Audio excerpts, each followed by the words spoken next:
Gravação iniciada. Obrigada, Tainá.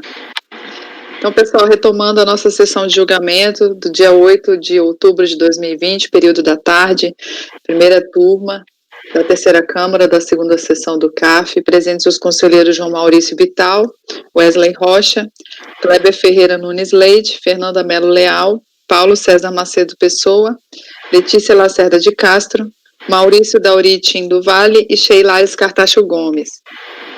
Retornando aqui para o item 341, Walter Rodrigues da Costa, relatoria da doutora Fernanda.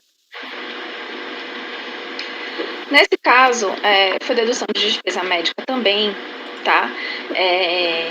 E o que foi que aconteceu? Foi deduzido um montante de despesa médica no valor de R$27 mil, 250 mil.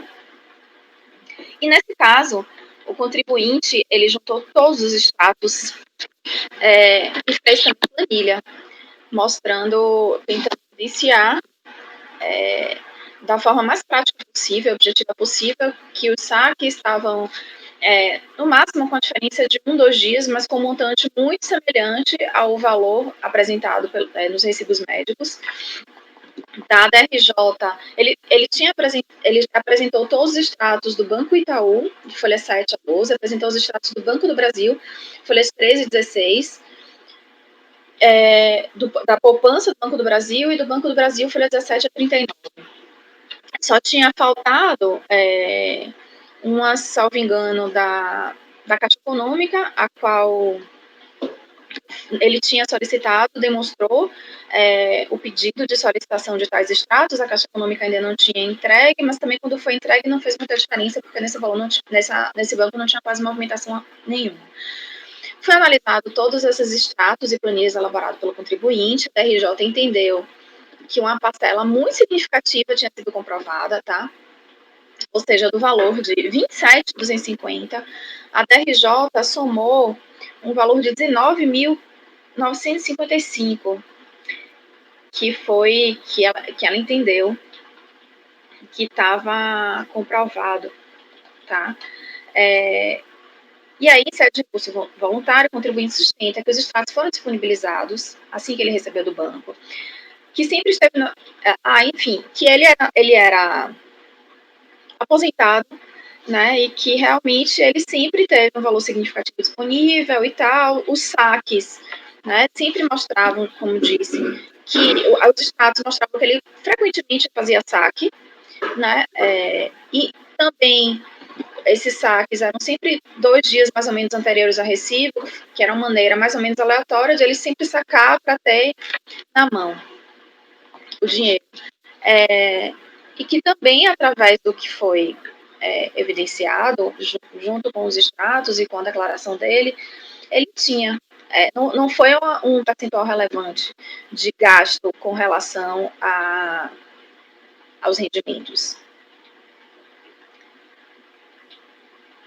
Enfim, e também pode ser, uma coisa relevante é que dá para se ver também, e isso foi entendo que foi um fundamento muito inteligente, ele mostrar que ele não tinha investimentos, né? Que assim, a variação patrimonial dele, o fluxo de caixa dele, os valores que ele recebia de aposentadoria, dá para ver que ele sacava esse valor, que ele não tinha investimentos, ele não tinha patrimônio que aumentava. Então, assim, ele era aquele aposentado que sacava dinheiro e gastava, sacava, gastava, não tem investimentos, não tem grandes patrimônios. Então, enfim, parece muito aquele um senhor mesmo que, né, recebe sua aposentadoria e saca para ficar pagando as contas. E a própria DRJ já viu nesse comparativo que um valor muito relevante já tinha sido comprovado. E uns outros que não tinha sido, a pequena parcela que não tinha sido considerada como plausível e fundamentada pelo contribuinte, eu dei uma novamente analisada e entendo que, na verdade, assim, era por causa de uma diferença de 3, 4 dias, assim, que, na verdade, a DRJ entendeu que, não, porque um dia em determinados saques tinha menos R$100, outro mais R$100, que eu não achei razoável. Em comparação ao arcabouço probatório, a postura do contribuinte de boa-fé, a juntada de todos os extratos bancários, aos seus fundamentos coerentes com as provas juntadas ao processo.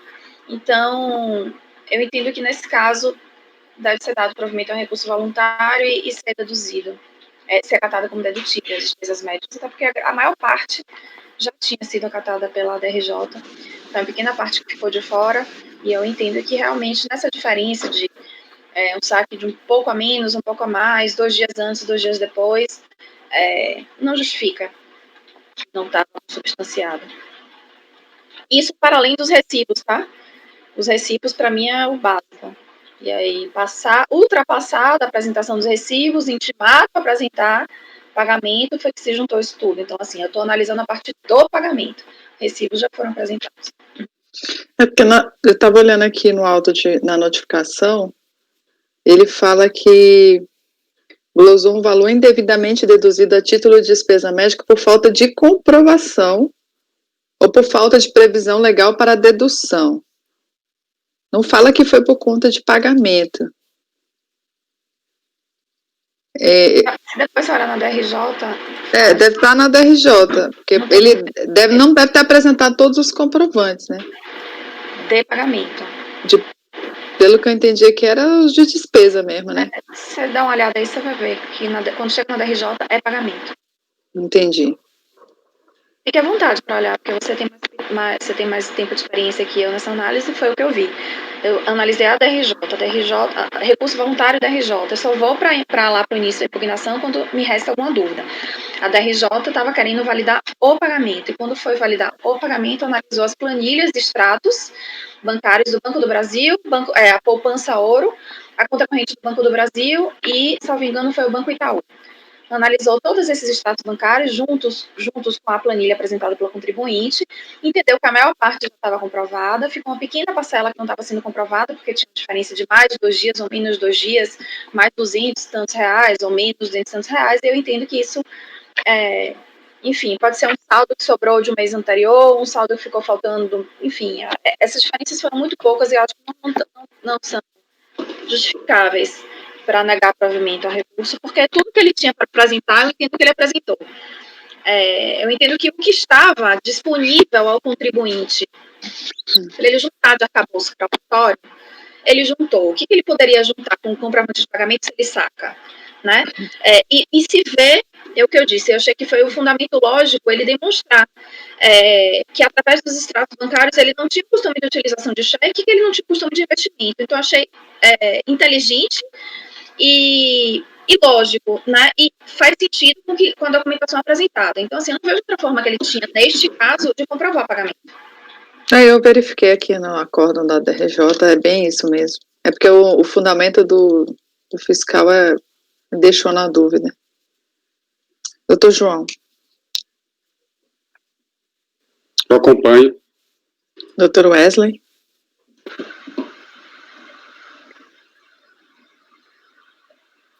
Não sei o que. Está fazendo um teste aqui, que estava certo. Doutor Kleber. Acompanho. Doutor Paulo. Acompanho. Doutora Letícia. Acompanho. Doutor Maurício. Eu também acompanho. Então, item 341, acordo dos membros do colegiado por unanimidade de votos em dar provimento ao recurso. Indo para a Letícia. Item 342, Jean Marques Mascarenhas.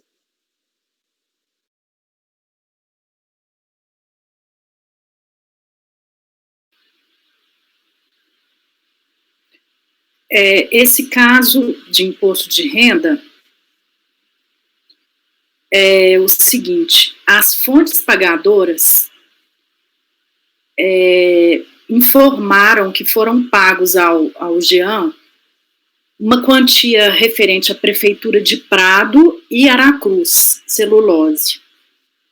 Aí, no recurso voluntário, ele fala que o acórdão é nulo por falta de fundamentação, Ele fala que o auto de infração não tem motivação e que não poderia ter recebido os rendimentos, pois ele é titular do cartório de registro de imóveis da comarca de Prado.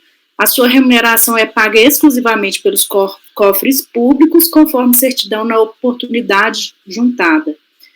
Que os rendimentos em questão se referem a diversos registros realizados em 2003, sendo que estes pagamentos foram em favor do cartório, serventia oficializada, pessoa jurídica distinta da física. Então, eu conheci do recurso, afastei a ausência de fundamentação, o acórdão está muito bem fundamentado, inclusive eu reproduzo aqui suas razões. Ele não é nulo o auto de infração, tem motivação, qual seja a omissão de rendimento do trabalho sem vínculo empregatício, materializada nas declarações das fontes pagadoras, e no mérito, a lógica decisória é a ausência de prova das alegações do recorrente. Aí o acórdão falou o seguinte, que ele argumentou que esses rendimentos são relativos a serviços cartoriais, pagos diretamente à pessoa jurídica do cartório. Não comprova, porém, este fato, pois traz apenas 5 registros cartoriais envolvendo a Aracruz, os quais não têm qualquer relação comprovada com os rendimentos em questão, nem quanto ao valor, nem quanto às datas. Quanto aos rendimentos pagos pela Prefeitura de Prado, ele não falou nada, não juntou nenhuma prova. Então, eu entendo que os documentos juntados não provam que os rendimentos indicados na declaração referem-se aos serviços cartorários prestados a empresas Aracruz, pagos à pessoa jurídica e não ao recorrente. Ele juntou 4 documentos apenas no caso desses serviços cartorários. Aí, nessa linha de pensamento, os 5 registros notariais envolvendo a fonte pagadora Aracruz não guardam qualquer nexo de causalidade com a necessária precisão com os rendimentos informados pelas fontes pagadoras. Não é possível constatar que esses rendimentos referem-se à prestação de serviço pelo cartório que o recorrente alega ser titular. Então, eu não teve prova idônea, né? Então, que eu adiro as razões do acórdão recorrido.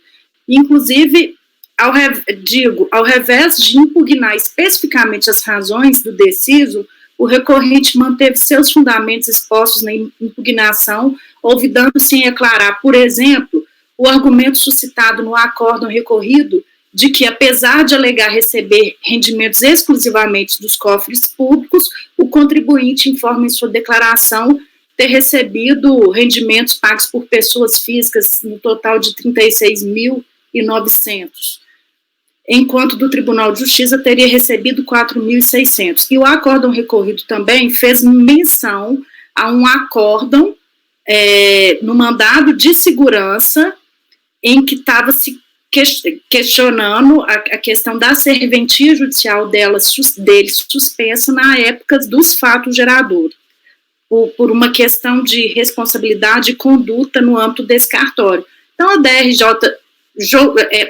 indicou esse acórdão, né, e ele nada falou no recurso voluntário dele, o que não me faz afastar a convicção do acórdão recorrido. Então, eu afastei as preliminares e eu tenho até colocar aqui no meu voto que eu afasto as preliminares e voto por negar provimento ao recurso. Ok. Alguém tem algum questionamento? Doutor João, como vota? Eu acompanho. Doutor Wesley? Eu acompanho. Doutor Kleber? Acompanho. Doutora Fernanda? Acompanho. Doutor Paulo? Acompanho. Doutor Maurício? Acompanho.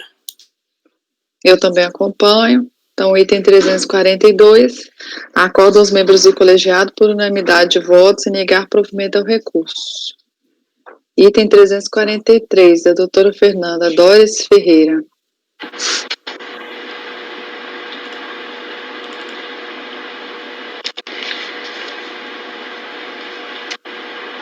Tem uma parte que foi não impugnada de omissão de rendimentos e uma parte de organismos internacionais, PNUD.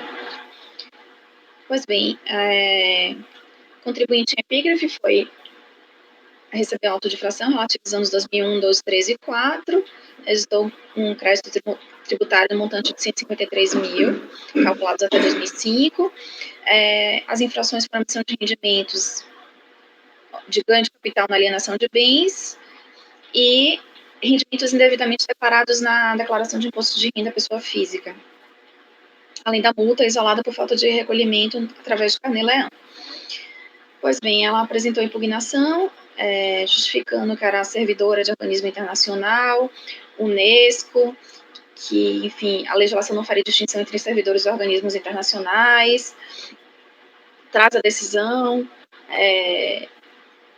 a decisão de que, a interpretação de que poderia ser considerada que haveria vínculo laboral e empregatício, nos caracterizando a prestação de serviços de forma eventual. Traz o parecer normativo 717, no sentido de que os funcionários que prestavam serviços à ONU gozariam de isenção de imposto de renda. Orientações contidas no 137 e 138 de perguntas e respostas, que entenderia que os serviços da Unesco sem vínculo, entende que se enquadra no item de número 2 e número 3, destinado àqueles que prestam serviço à Unesco, mesmo que sem vínculo empregatício. Por fim, requer que seja declarada em subsistência em procedência das infrações impugnadas. Então, na análise da impugnatória pela DRJ, de início, a DRJ salienta que não impugnou a infração de omissão de rendimentos na alienação de ganho de capital, omissão de rendimentos de ganho de capital na alienação de bens, bem como multa isolada por carnê-leão, que impugnaria apenas os rendimentos classificados indevidamente na DIRF, tá? E aí, através da análise da impugnatória e no entendimento da DRJ, o interessado não seria funcionário do PNUD e não teve seu nome relacionado nas listas enviadas à Receita Federal pelo organismo internacional e, portanto, não se enquadraria na hipótese de isenção, de acordo com a legislação em vigor. Tá? Então, entendia que a própria Convenção de Privilégios e Imunidades das agências especializadas nas Nações Unidas exigiria que tivesse a disposição dos nomes dos funcionários na lista, né, e que ela não estaria nessa lista.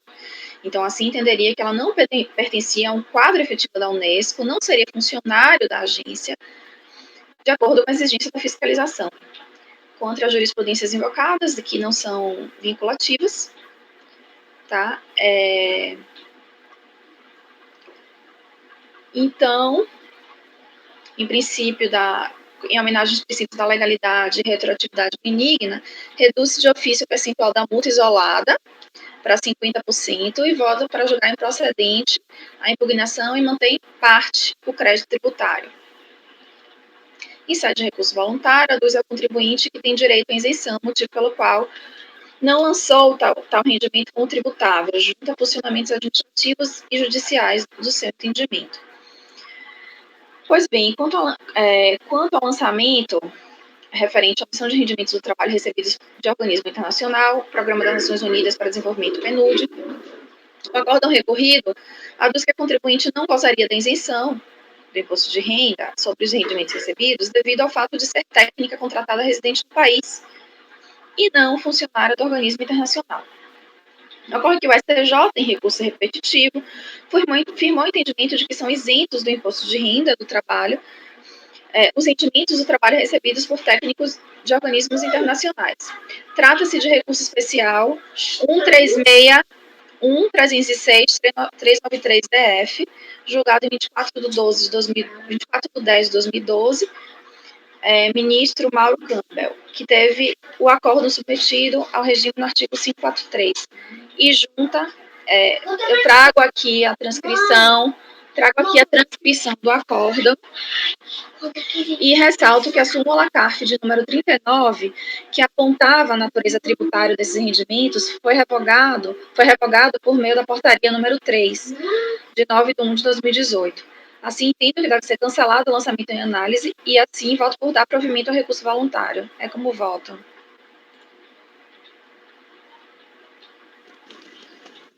Doutor João. Doutora Fernanda, eu estava concordando até a última linha, mas na última linha tem uma coisa que não dá para concordar. Não dá para cancelar o lançamento, porque o lançamento ainda tem outras parcelas, tem nada a ver com o PNUD. É verdade. A desculpa na verdade, só dar provimento ao recurso voluntário para excluir tal lançamento como rendimento isento. Para considerar tal parcela como rendimento isento. Para excluir do lançamento os valores recebidos do PNUD, ou da ONU, no âmbito do PNUD. Na verdade, ele não contestou a outra infração, então é dar provimento. Então, dar provimento ao recurso. Assim, entendo que deve ser dar provimento ao recurso voluntário, né? São 3 infrações. Mas é porque ela não impugnou, só impugnou PNUD. Só impugnou PNUD, tá. Uhum. Então, é dar provimento ao recurso voluntário, né? É, dar provimento ao recurso voluntário.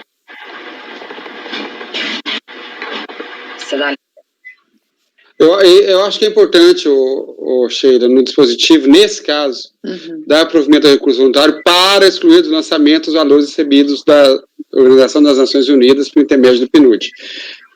É só para evitar erro na execução do acórdão e eles excluírem, vai ler lá, dar provimento, exclui tudo. A parte não impugnada e não recorrida não vai excluir. Para excluir do lançamento os rendimentos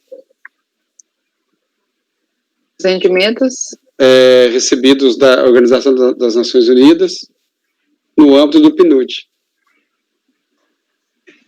Recebidos da ONU no âmbito do PNUD. No âmbito do PNUD.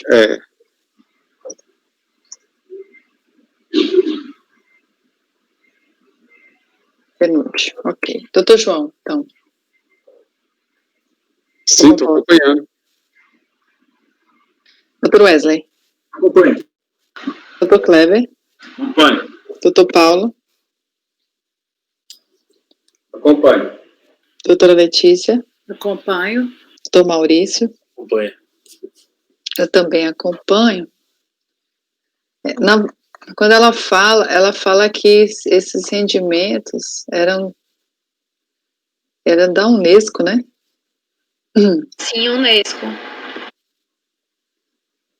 Pode colocar, então, recebidos da Unesco, que eu acho que vai causar uma confusão na... Pode, é porque a Unesco... A Unesco é um órgão da ONU, e o PNUD é um programa da Unesco. Tanto faz colocar a ONU ou a Unesco. Então igual a FMI. A FMI é um órgão da ONU, pode colocar a FMI, pode colocar a ONU. Coloca o Unesco, como está no recurso, né? Da Unesco, melhor, porque aí, sei lá, né? Às vezes a pessoa não sabe que nem eu. No âmbito do recebidos da. Então ficou 343, acordam os membros do colegiado por unanimidade de votos em dar provimento ao recurso para excluir do lançamento os rendimentos recebidos da Unesco no âmbito do PNUD. 344, Eduardo Teixeira. Eduardo Teixeira foi apurada a omissão de rendimentos recebidos na reclamatória trabalhista, TRT. Foi alterado o rendimento tributável de 60 mil para 71.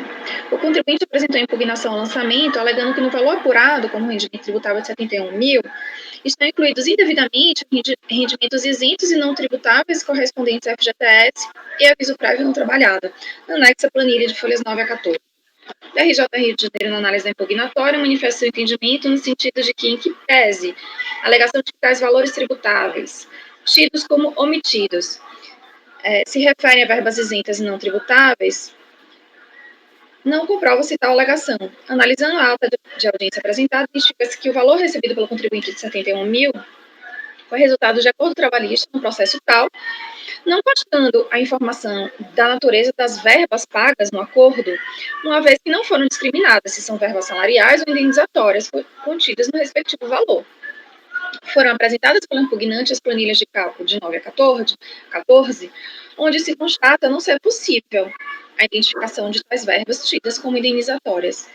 Dessa forma, considerando-se que nos documentos acostados aos autos não é possível identificar a natureza de tais verbas contidas no valor pago no acordo trabalhista, mantém-se a missão de rendimentos apurada. Em sede de recurso, o contribuinte revisa nas alegações, junta exatamente os mesmos documentos e segue sustentando que não houve emissão, eis que tais verbas não seriam tributáveis.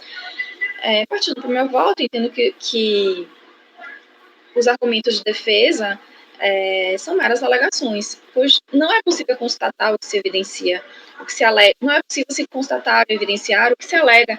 É isso que não foi apresentada nenhuma documentação clara e objetiva que sustente a natureza das verbas supostamente indenizatórias. Vale dizer, a ata apresentada, de fato, não especifica qual a natureza da verba X ou Y. As planilhas de cálculos elaboradas única e exclusivamente pelo recorrente são razoáveis e objetivas, mas, por ter sido elaborada unilateralmente, não podem ser consideradas como uma prova prestável para o fim que se busca. Trago a reflexão do princípio da boa-fé, como sempre, ratifico a necessidade de fundamento da autoridade fiscal a qual foi atendida e, no final, eu nego provimento ao recurso voluntário. É como voto.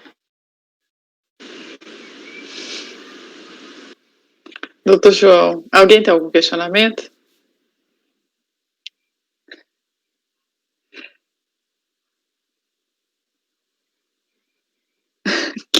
Doutor João, tá ouvindo?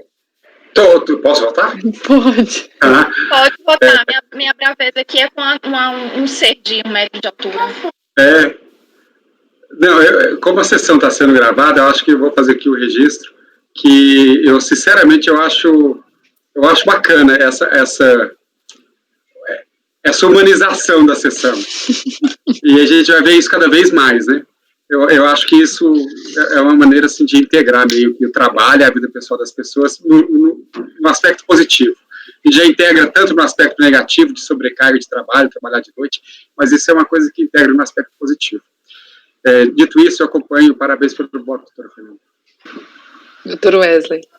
Nossas palavras do doutor Maurício, João Maurício, essa humanização é importante para nós todos nesse momento aí, sempre à distância, né? Eu acompanho o voto. E o voto do doutor Maurício também, João. Desde que o F8 funcione, né? Se for para humanização e realidade, estamos juntos aqui, pessoal. Eu sou o exemplo da realidade. Doutor Kleber. Acompanho. Doutor Paulo. Acompanho. Doutora Letícia. Acompanho. Doutor Maurício. Acompanho. Eu também acompanho. Eu estou sentindo falta da filha da doutora Letícia. Eu pensei a mesma coisa. Eu do Paulo também. Paulo também. Acabou de vir aqui, é porque eu mudei minha mesa. Deixar um cartãozinho para mim, com tanto coração. Ela acabou de chegar. Quer dizer, chega quase 4, né? Vou chegar, já estou ouvindo ela falando por aí. Qualquer hora aparece aqui. No instante ele reclamou aqui, ele falou, de novo você vai acompanhar, mamãe? Eu falei, sai. Então, 344. Pendura isso aí atrás pra gente ficar olhando depois. 344. Acordo os membros do colegiado por unanimidade de votos sem negar provimento ao recurso. 345. Zeli.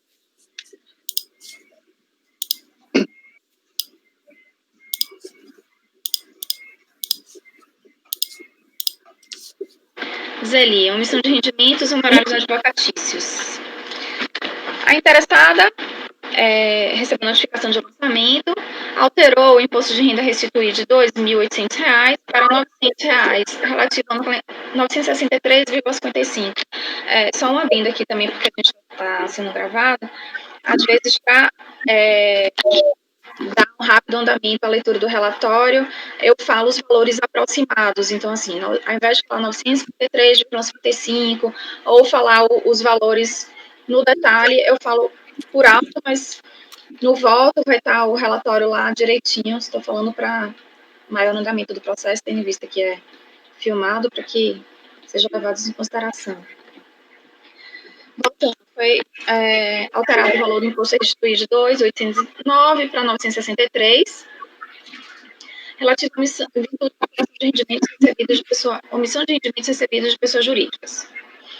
Contribuinte impugna total e tempestivamente o lançamento, juntando documentos e fazendo, em síntese, a alegação de que moveu ação ordinária contra o IPERJ, tendo firmado um contrato de prestação de serviços advocatícios, onde a cláusula de que pagaria o percentual de 50% sobre os 10 primeiros meses de recebimento de benefício previdenciário, caso fosse deferida a antecipação de tutela, bem como percentual de 20% sobre qualquer valor de atrasados que porventura viesse a receber. Pois bem, houve o deferimento da antecipação de tutela para o benefício previdenciário. Assim, de setembro a dezembro de 2004, a impugnante recebeu a importância de 13.426,35, complementando o valor do benefício previdenciário que vinha recebendo a menor, conforme o extrato bancário anexado aos autos. Portanto, do referido valor complementar, o contribuinte pagou a título de honorários advocatícios a importância de 6.713, como fazem prova os depósitos bancários anexados. No comprovante de rendimentos referentes ao ano calendário de 2004, o IPERD informou o total de rendimentos auferidos de 62.440,14, sendo que deste montante está incluído 13.426 pagos de honorários advocatícios. Na elaboração da declaração, foi aplicado o disposto no artigo 56 do RI. Na notificação do lançamento, não foi considerada dedução de despesa decorrentes de honorários advocatícios. A SRL apresentada foi indeferida. A notificada requer a consideração das despesas recorrentes dos honorários. A DRJ Porto Alegre, na análise impugnatória, manifestou seu entendimento no sentido de que a dedução de rendimentos obtidos acumuladamente admite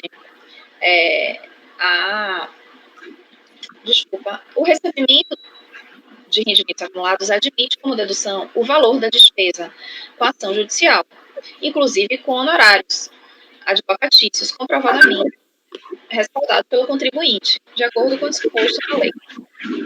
No entanto, a previsão legal para a dedução de honorários advocatícios refere-se exclusivamente a rendimentos recebidos acumuladamente. No caso dos autos, conforme prevê o contrato particular de prestação de serviços de honorários, e a própria contribuinte relata, os honorários foram pagos em virtude de antecipação de tutela para recebimento de complementação inicial de benefício previdenciário. Assim, estaria correto o lançamento que glosou a dedução. Pois bem, aqui para mim foi uma questão de interpretação, talvez um pouco limitada pela fiscalização, porque, na verdade, o que aconteceu foi que o recorrente moveu uma ação ordinária contra o IPET.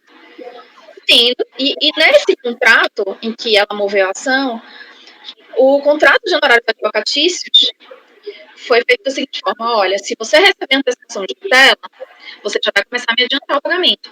Você vai me pagar 50% do valor que você receber de antecipação de tutela. E, ao final, você vai me pagar 20% sobre o total. Então, assim, o que eu entendo que houve foi o seguinte, que com o deferimento da medida antecipatória de setembro a dezembro, né, a recorrente recebeu a importância de 13 mil. E esse valor aí está juntado, todos os documentos estão juntados aos autos do processo. E pagou, ou seja, pagou a importância de 6.713. E aí, quando ela recebeu o total, do saldo que recebeu, ela pagou 20% dos honorários advocatícios. Então, assim, eu entendo que é tudo a mesma natureza, que tudo está no bojo do mesmo processo. A antecipação de tutela é uma medida aqui, preliminar, que poderia ou não ser dada. E o que ela negociou com o advogado foi que se tivesse antecipação, né, seria tanto, e que depois no saldo seria Y.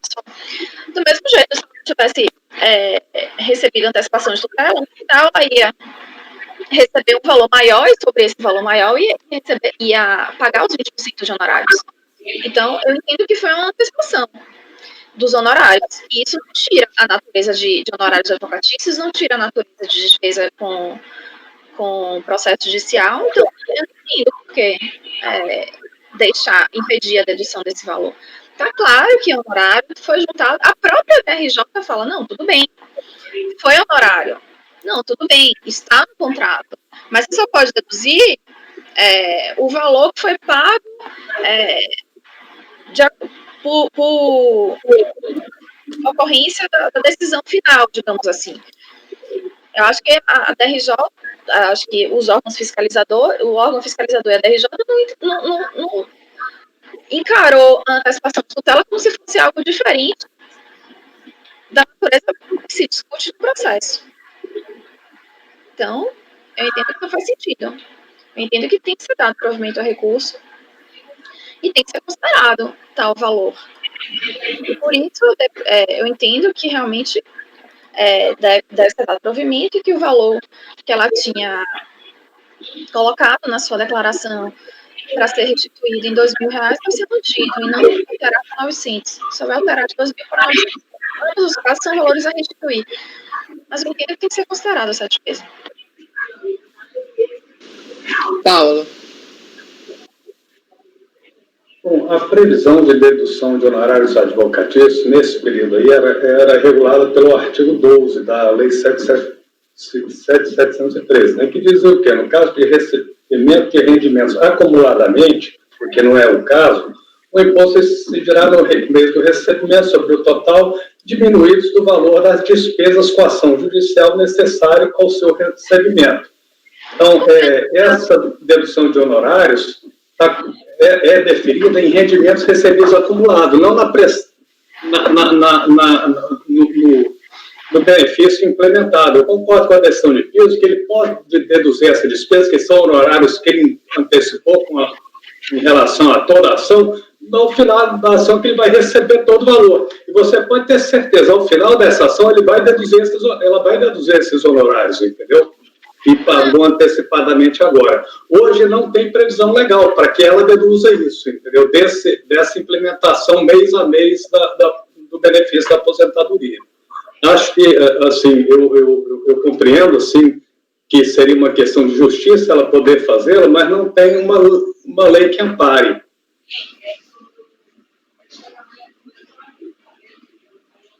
E por isso eu entendo que não seja dedutível, entendeu, esses honorários.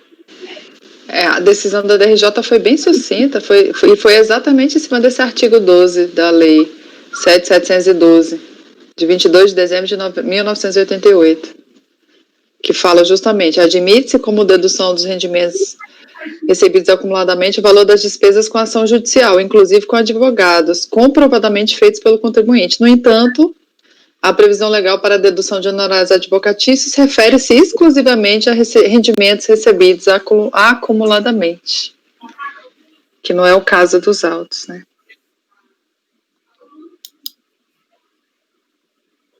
Para no caso dos autos, conforme prevê o contrato particular de prestação de serviços e a própria contribuinte relata, os honorários foram pagos em virtude de antecipação de tutela para recebimento de complementação mensal do benefício previdenciário.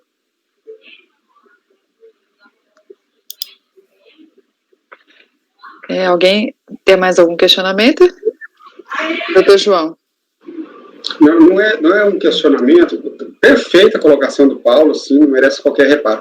Só vou reforçar para dizer que tanto foi essa a intenção do legislador em limitar a dedução, no caso de honorários, que existe hoje um projeto de lei em curso na Câmara dos Deputados para ampliar a dedução. Ou seja, o próprio Poder Legislativo admite que o que existe no ordenamento hoje é apenas a autorização para dedução no caso de recebimento de rendimentos acumuladamente, e não para, como diz o Dr. Paulo, o recebimento mensal do rendimento no tempo oportuno, que é o caso. Nesse caso, não é o recebimento em atraso, recebimento no tempo oportuno, a implementação do recebimento do cumprimento da aposentadoria. Então, por absoluta falta de disposição legal, não tem como deduzir esse rendimento, do rendimento esse honorário. Se a gente decidir ao contrário, eu vejo que está decidindo contra a legislação. Não tem previsão. Concordo com o Paulo também, que me parece justo que se deduzisse. Só não tem a previsão. Ainda, pelo menos, porque tem um projeto que está prevendo exatamente isso. É o projeto 5268 de 2019. Mas o fato é que não está hoje na legislação essa possibilidade. Tá bom, aí não sei se já posso votar, Sheila, se for o caso. Deixa eu ver, a Fernanda pediu a palavra, deixa eu só verificar se ela vai manter o voto. Fernanda, está sem o microfone. A gente não está te ouvindo. Eu vou manter o voto pelo seguinte sentido. porque eu entendo que o processo, tanto da RJ quanto o órgão fiscalizador, enfim, não se discute que o processo é único. Ela ingressou com ação judicial contra o IPERJ. Nessa ação judicial, ela estava discutindo benefícios previdenciários. A natureza, a discussão, o processo é um só. Então, neste processo, no curso desse processo, ela estava discutindo uma única coisa. E ela receberia ao final, vamos supor que ela fosse receber ao final R$500 mil, e que desses R$500 mil ela fosse pagar de honorários 20%. O que a lei fala é o seguinte, no caso de rendimentos recebidos acumuladamente, ou seja, se ao final do processo você vai receber R$500 mil e gastou 20% de honorários advocatícios, ok, você pode deduzir esse valor de honorários na sua base de cálculo, tá? Do imposto de renda da pessoa física. O que aconteceu aqui foi o seguinte, a advogada, ao invés de colocar 20% só lá no final, assim como a própria contribuinte vislumbrou que, através da sua advogada, a possibilidade de receber, ao invés de receber R$500 mil lá atrás, ela está recebendo 10 todo mês, e lá atrás, ao invés de receber R$500 mil, ela vai receber 300. Então, lá atrás, quando ela for abater os honorários, ela não vai bater 20% sobre 500, ela vai bater 20% sobre 300. Só que qual foi o custo de honorários de advocatícios dela? Foi 20% sobre 500, na verdade até mais. Porque, no decorrer do processo, ela estava pagando 50% sobre o que foi recebido antecipadamente. Então, assim, somando tudo, são rendimentos recebidos acumuladamente, eu entendo. E entendo que não faz sentido você limitar, inclusive tem até decisões, eu vou até colar também, eu até me esqueci, tem algumas decisões aqui no CAF também nesse sentido, de que os valores recebidos a título de tutela antecipada, de liminar, no bojo do processo de RRA, são dedutíveis todos os valores de honorários advocatícios, não somente os pagos, os recebidos ao final, até porque no total, tudo vai ser RRA e no total, tudo vai ser honorário. Doutor João. Doutora Fernanda, eu concordo que tem que deduzir o honorário inteiro, eu não discordo. A discordância aqui está no momento dessa dedução. Quando chegar ao fim da ação, ele tem agora uma tutela antecipada para que o seu benefício previdenciário já esteja reajustado. Mas discute ainda o passado, o acumulado, o que ele já recebeu. Está discutindo. Então, o que o juiz diz? Não, a partir de agora eu já te concedo, antecipadamente. Vamos discutir aqui o mérito, se tem direito ou não, e vamos aplicar aos benefícios percebidos, já percebidos. Ele vai receber, se ele tiver esse ganho de causa, ele vai perceber acumuladamente em relação ao passado. Nesse momento, ele poderá deduzir os honorários, eu não tenho dúvida, e aí é um amparo legal. Inclusive esses honorários que ele está antecipando. Se estivéssemos julgando esse rendimento, o imposto de renda sobre esse rendimento que ele teria recebido ao final do processo, eu concordaria com a dedução integral dos honorários. Então, não é que vai ficar sem deduzir. A questão é o momento da dedução. A lei não autoriza que, não sendo o rendimento recebido acumuladamente, nesse caso não é o rendimento do mês mesmo. Implementou desde já, então é o rendimento do mês, não é recebido do passado. Sobre esse rendimento, ele não autoriza a dedução agora, enquanto está recebendo esse rendimento. Quando receber a diferença lá, acumulada, no futuro, receber do passado, rendimento acumulado, ele poderá deduzir perfeitamente todos os honorários pagos, inclusive esses. Eu entendi o racional e faz realmente muita lógica. A grande questão é a seguinte, então, o senhor concorda comigo que é uma questão apenas de fluxo de caixa, que agora ela não pode deduzir, mas ela pode deduzir lá no final, ou seja, ela está diferindo. Se ganhar, pode. Sim, se ganhar. Nesse caso, acho que até já tem a comprovação, eu até vou ver, mas nesse caso, até acho que já tem a comprovação de que ganhou. Mas, enfim, o que a gente está discutindo, então, é o seguinte, é um diferimento de dedução de honorários advocatícios. Se, no final, eu ganhar, eu vou poder deduzir todo este valor, porque eu vou tomar todo o valor, certo? Então, estou falando sobre um diferimento, em tese, eu estou falando sobre um diferimento de dedução de honorários advocatícios. Eu vou poder deduzir lá no final. Se ela tiver um RRA... Se ela tiver um mérito, porque acho que foi o caso aqui. Mas o que acontece é o seguinte, tem a interpretação que é justamente os votos que eu vou colacionar aqui no meu voto. Tem a sustentação de que não há previsão legal que autorize, como também há uma interpretação também, tudo é uma questão de técnica interpretativa, a interpretação também de que a lei não impede que quando a lei diz que você pode deduzir os honorários advocatícios do seu RRA e que ao final do processo este montante recebido vai ser considerado o total, tudo é RRA. Então, se tudo é RRA e você pode deduzir os honorários do RRA, portanto, você pode deduzir. Não tem autorização expressa, como também não tem vedação expressa, é uma questão só de técnica interpretativa. Mas respeito e concordo plenamente que tem total lógica também o que vocês estão falando. A questão é que ele pode ter deduzido isso para frente também, e você dando provimento, não vai saber.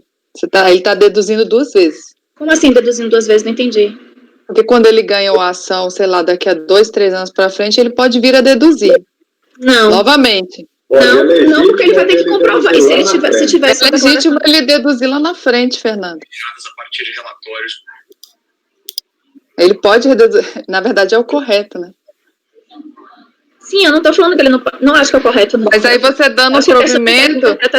Você dando provimento, se ele deduziu lá na frente, ele vai estar deduzindo 2 vezes. É só isso. Ele não vai conseguir. Se ele deduzir agora, ele não vai conseguir deduzir lá na frente. Ele vai deduzir sim. Porque lá se alguém falar que não foi jogado na DRJ, vão deferir para ele, entendeu? E vão falar, se deferiram lá atrás, paciência, entendeu? Porque agora é legítimo. Mas acontece que ele vai ter que juntar o contrato. E na hora que juntar o contrato, se lá na frente ele conseguir deduzir, ele vai tributar então 2 vezes. Por quê? Lá na frente é um simples cálculo. Esse cálculo, o que vai ser feito é o valor total recebido, X. Valor total de honorários, Y. Se tem um contrato dizendo que 50% você vai... o valor dos honorários é 50% sobre as parcelas e 20% sobre o total, vai ser um cálculo simples. Se lá no final ele for deduzir o total, significa que no final ele está oferecendo também um total.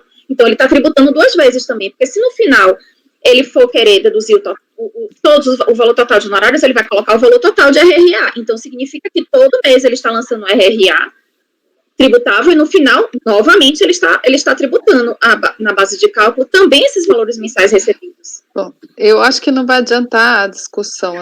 Não, vamos botar. Não é, o que ele está recebendo agora não é RRA, não é. RRA, rendimentos passados, do pretérito. Esse é o rendimento diurno, que ele está recebendo todo mês da aposentadoria dele. Senão, ele não vai receber isso como RRA mais. Ele está recebendo o atual rendimento dele. Não é, ele está recebendo e sendo tributado todo mês como qualquer outro rendimento. Esse rendimento não se acumulou, não vai se acumular. O RRA é o rendimento acumulado das parcelas pretéritas. Essa não, essa está em dia, já com o reajuste que ele pleiteou. Então, isso não é RRA. Então, não haverá a tributação 2 vezes. Bom, mas enfim, só esclarecendo esse ponto, eu vou abrir divergência, porque eu entendo que não tem como ele deduzir, porque falta previsão legal, porquanto esse rendimento não é o rendimento recebido acumuladamente, é o rendimento recebido no tempo oportuno, no tempo certo dele, que é o benefício previdenciário, todo mês. Decorre de uma ação judicial, não tenho dúvida, mas decorre da tutela antecipada que autorizou que desde já comece a perceber a aposentadoria com reajuste. Então não é um rendimento acumulado que ele está recebendo agora, é o rendimento de hoje mesmo. Então não tem nada a ver com a hipótese do 12A, que agora é o 12A, 12B, aliás, 12B da 7713, que limita a possibilidade de dedução dos honorários apenas a rendimentos recebidos acumuladamente. Até mesmo para evitar, como disse a doutora Sheila e o doutor Paulo, que ele se beneficie 2 vezes da dedução do honorário, porque ele pode estar deduzindo agora e a decisão final do processo só acontecendo daqui 10 anos. E aí ele recebeu o RRA. E aí ele vai deduzir o contrato de honorário inteiro. E ninguém poderá contestar, porque já passou, inclusive, o prazo decadencial. Então, me parece que o legislador foi muito prudente ao dizer, não, você pode deduzir os honorários, quando você receber o passado. Ok, então o senhor vai abrir divergência para negar provimento. Para negar provimento ao recurso. Dr. Wesley. Não participei do debate, acompanhei tudo, porque realmente muito calor aqui. E vocês já falaram tudo que poderia ter sido dito aí nas argumentações. Vou complementar aí a relatora, vou acompanhar ela e vou ficar por aqui mesmo. Doutor, você vai com a relatora, né? Vou com a relatora. Doutor Kleber. Acompanha a divergência. Doutor Paulo. Acompanha a divergência. Doutora Letícia. Por entender que a natureza do que ele recebeu é do acumulado, eu vou com a relatora. Doutor Maurício. Eu vou acompanhar a divergência, minha gente. Eu vou com a divergência também. Então, acordo aos membros do colegiado por maioria de votos e negar provimento ao recurso. Vencida a relatora e os conselheiros.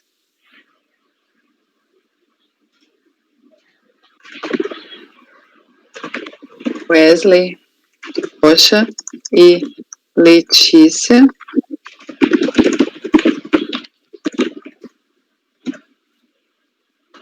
Letícia Lacerda de Castro, que deram provimento. Designado para redigir o voto vencedor. Pode ser tu, Paulo?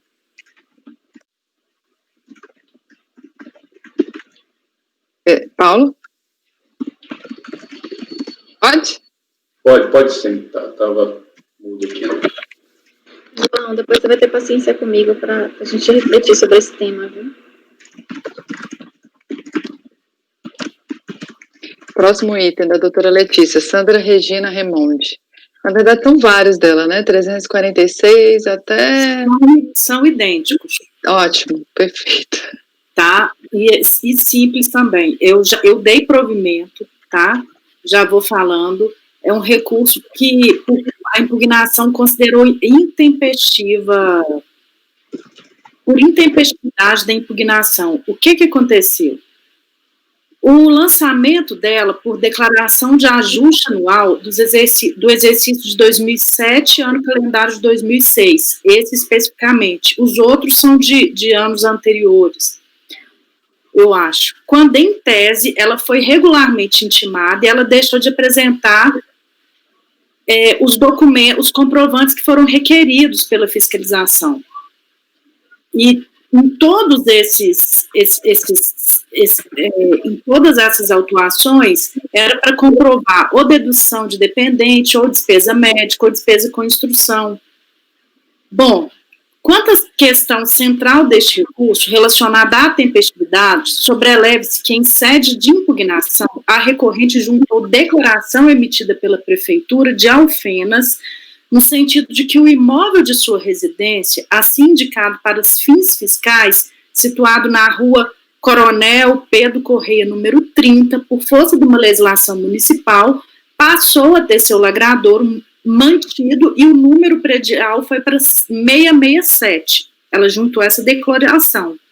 Então, que em virtude dessa nova numeração, a intimação fiscal não teria sido validamente efetivada, a intimação fiscal por correio.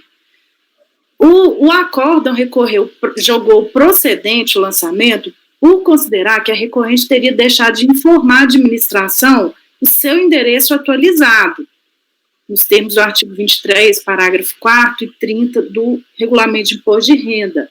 Ademais, a declaração juntada não teria indicado precisamente o momento da alteração desse endereço dela.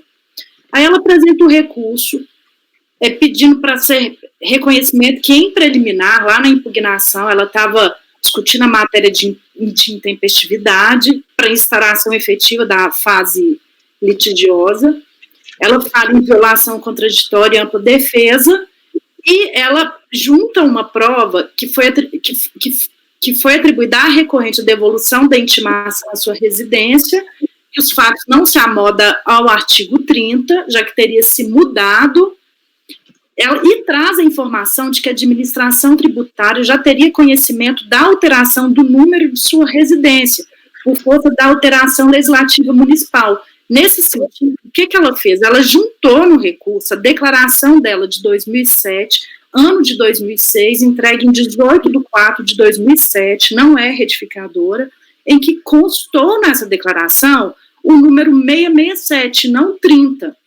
Então, passando direto por todas essas questões, eu falo o seguinte, olha, no dia 18 de abril de 2007, a recorrente já teria informado em sua declaração o número de sua casa, que seria 667, não 30. Por sua vez, a notificação de lançamento foi lavrada em 11 de agosto de 2008. Então, portanto, no momento do lançamento tributário, a recorrente já teria informado a Receita seu endereço atualizado, cumprindo sua obrigação, não podendo ser penalizada pela alteração da numeração pela municipalidade. E eu recebo esse recurso, esse documento, a declaração dela, nesse momento processual, pelo exercício da ampla defesa e pela lógica decisória, se fez necessária a juntada. Ela já tinha juntado essa declaração. Então, por isso que eu recebi e entendo que ela informou, sim, tempestivamente o endereço dela. Estou tentando só localizar qual a página que está essa declaração dela, para vocês confirmarem para mim.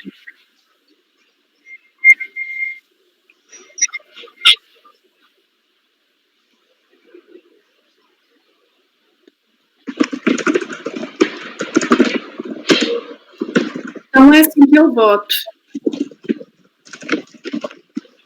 Eu fiquei na dúvida, porque se a gente considerar que a intimação, na hora que você fala intimação, é a intimação do auto de infração, a notificação. Sim. Se a gente considerar que ela foi para o endereço errado, então o auto não foi lavrado à época. Aí, Letícia, Sheila, há uma questão de fungibilidade. Ela tomou conhecimento do auto de infração e impugnou. Impugnou, né? Exatamente. Então, assim, que ela tomou ciência do auto de infração, não me parece que haja dúvida quanto a isso. Sim. A questão é avaliar se o momento, considerando o momento da ciência desse auto de infração, se a impugnação teria sido realmente intempestiva. Ah, entendi.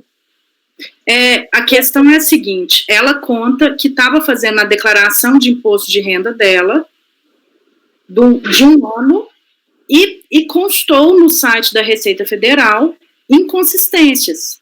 Só falaram que tinha inconsistência, que ela imediatamente foi na Receita Federal. Chegando lá, falaram, olha, nós mandamos para você, voltou sem seu conhecimento, você foi citada por edital, e você foi notificada por edital, e aí ela levou maior susto, ela conta no recurso dela, porque, na verdade, havia alterado o endereço dela. Então, a questão toda foi essa. Ela informou a alteração, não porque ela mudou, mas por uma lei municipal.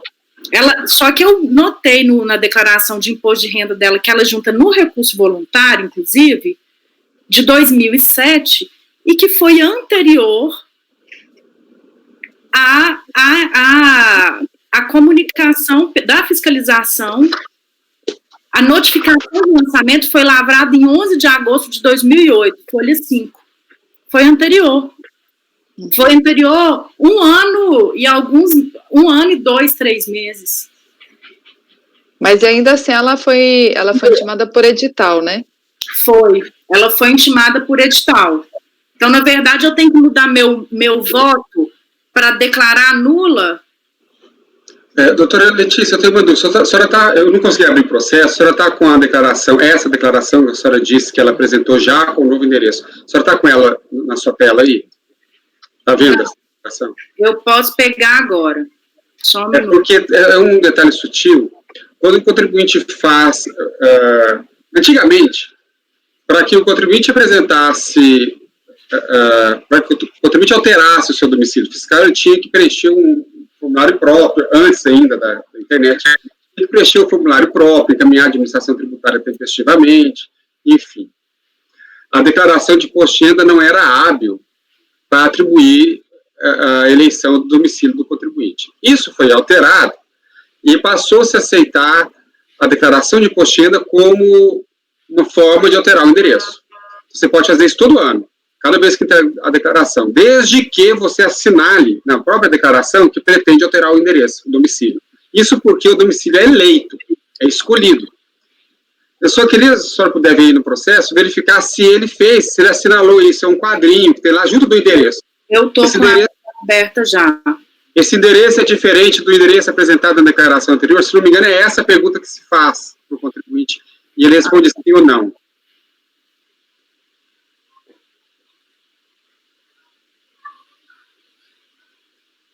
Na verdade, ao responder sim ou não... Não. O processo que eu estou olhando está não. Não, então ele, ou seja, ele não alterou o endereço dele. Se ele respondesse sim, ele estaria elegendo um novo endereço, esse que ele está colocando na declaração. Se ele colocou não, então ele voluntariamente está dizendo que esse não é o endereço dele, o domicílio fiscal dele. Lembra que o domicílio fiscal é um ato volitivo, salvo algumas exceções da lei, o contribuinte pode escolher. E ele está escolhendo não ser esse endereço, esse 66 pouco aí, o novo número. Se ele está escolhendo não ser esse endereço, ele admite que é o endereço anterior. Então, eu vejo que nesse caso aí, que eu estava tendendo a votar... Mas a lei não mudou de casa física, João.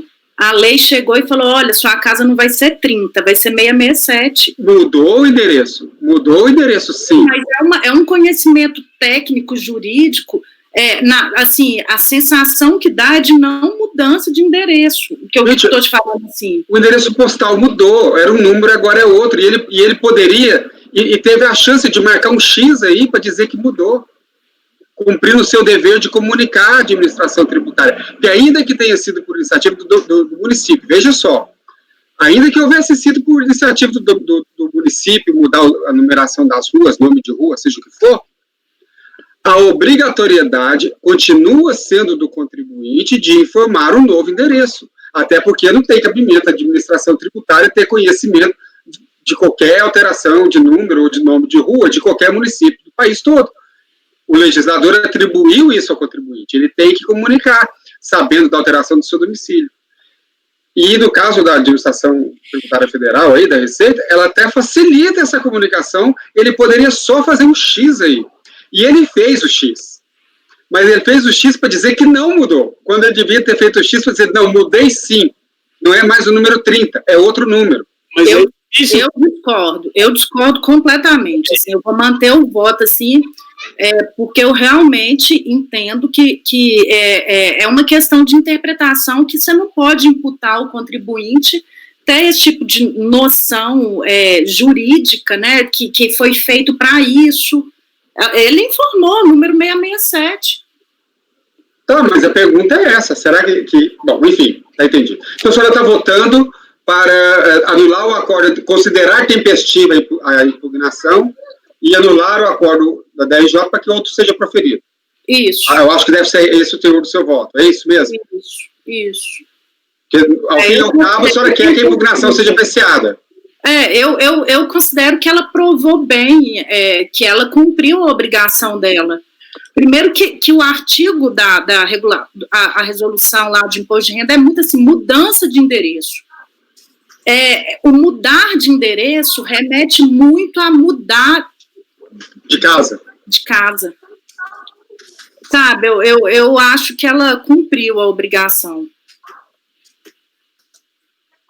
Por mais que eu entenda as suas considerações, e talvez ela, ao alterar da forma que alterou, não produziu o efeito jurídico desejado pelo fisco, né? Paulo. Liga o microfone. Só para pontuar que eu sempre botei isso em primeira instância, entendendo que houve erro material do contribuinte, mesmo fora dessa situação que seria mais que justificável ainda o erro material, porque efetivamente mudança de endereço não houve. Houve a mudança do número que está lá na casa dele, mas o local físico que ele estava era o meu endereço, é isso. Eventualmente, o protocolo de chamar aquela rua de João, passar a ser Antônio, não mudou. O local onde ele habita, onde ele exerce as atividades dele, não. Então, mudança de endereço, efetivamente, nesse caso, é mais patente ainda. Ainda que houvesse mudança de endereço, ele não tivesse marcado, Eu sempre votei no sentido de entender que isso é um erro material comum e a gente vê as pencas aí nas notificações. E muitas vezes esse erro aconteceu na própria declaração que está sendo revisada, e a Receita tinha lá a informação, volta o AR devolvido endereço inexistente, tendo esse endereço nos arquivos da Receita Federal, não justifica uma intimação de falícia tão gravosa, entendeu? Então, sempre reconheci o erro material. Nesse caso, eu acho que nem é erro material, entendeu? Efetivamente, não houve mudança de endereço e falta uma forma própria dele expressar essa situação, entendeu? E a Receita, efetivamente, tinha conhecimento qual era o endereço e não mandou para ele. Nesse caso aí, eu acho que é bem admissível o argumento do contribuinte, mais do que nos casos que eu sempre julguei, que nunca me deparei com essa situação, que talvez seja única, entendeu? Ok, então a doutora Letícia, é porque aqui está dar provimento ao recurso, então é dar provimento para anular, não é isso? A decisão de primeiro... Eu já estou alterando aqui, para anular voto por dar provimento ao recurso, considerando-se tempestiva a impugnação apresentada, devendo o presente feito retornar à DRJ para apreciação do mérito. Depois eu vou ver como é que a gente vai redigir isso daí, mas de qualquer forma é anular a decisão de primeira instância, né? Considerar tempestiva e anular. Doutor João, como vota? Isso é para todos, né? Só desculpa. São para os 4. Aí eu abro divergência, que cabia ao contribuinte informar essa mudança no endereço dele, para que justamente a finalidade dessa obrigação acessória é exatamente permitir que a intimação vá para o lugar certo.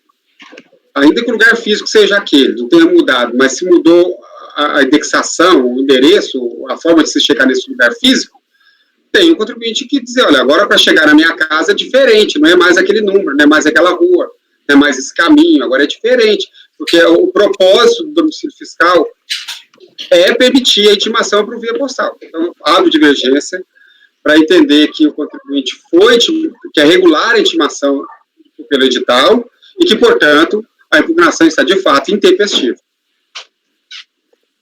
Doutor Wesley.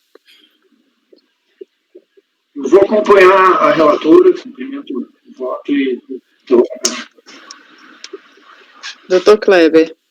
Acompanha a relatora. Doutora Fernanda. Relatora. Doutor Paulo. Relatora. Doutor Maurício. A relatora, convictamente a relatora. Acompanha. Só uma dúvida, doutora Letícia, antes de eu votar. Ele informou o endereço correto no imposto de renda, ele deixou só de assinalar a mudança. Sim. Ele colocou lá, eu não coloquei o número da página porque não está numerada. Uhum. Mas ele informou a mudança. O 667, só que naquele campo que o João falou, ele falou que não teve mudança de endereço. Tá, eu vou com a relatora, então. Deixa eu ver aqui, então. Então, acordam os membros do colegiado por maioria de votos em...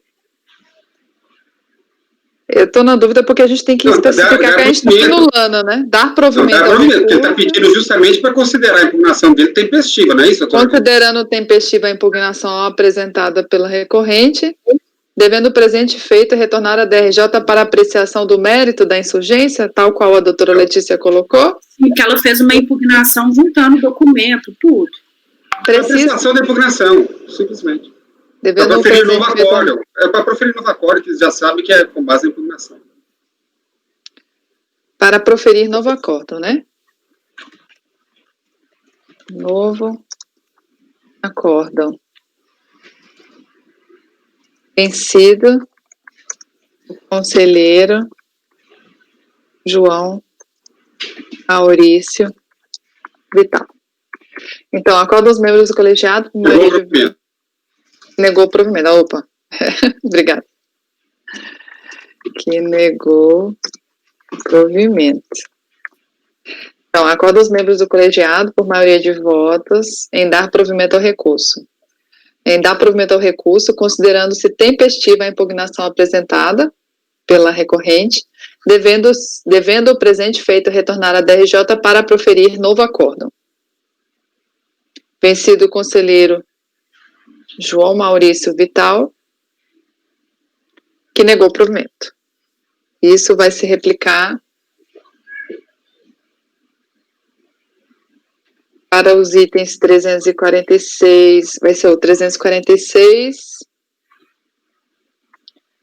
347, 348 e Preciso de uns 2 minutinhos, viu? 349. Preciso de uns 2 minutinhos, viu? Tá.